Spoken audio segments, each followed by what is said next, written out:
Ce qu'on vise, c'est que plus aucune centrale solaire ne soit faite sur la montagne de Lure.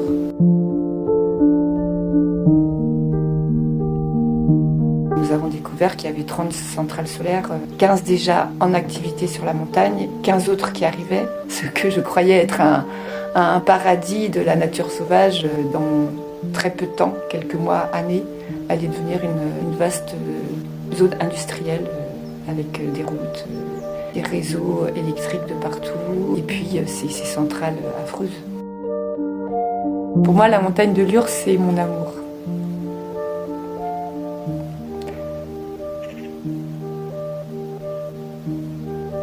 Et voilà,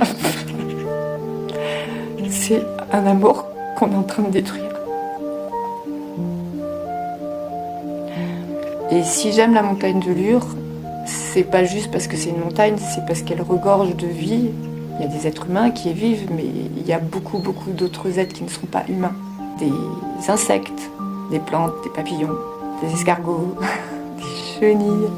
Tous les matins, quand je me lève, je les rencontre, je les vois, ils me nourrissent, ils sont une partie de moi. Donc la montagne de Lure, c'est un amour, mais c'est moi. C'est une partie de moi qu'on est en train d'assassiner. Dans une belle nature, on a un esprit qui s'éveille, qui s'ouvre, on a des pensées qui viennent, qui ne sont pas du tout les mêmes que quand on marche dans une ville. On a un regard qui est beaucoup plus grand, ouvert. On a une respiration des poumons qui se déploie. On a une force dans le corps qui disparaît quand la nature n'est plus là.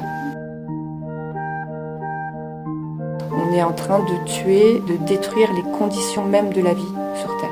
Il y a quelques années encore, quand je me baladais en montagne, j'étais heureuse, ça me faisait du bien, ça me ressourçait. Maintenant, je découvre que chaque fois que je vais dans la nature, ça me fait beaucoup de mal.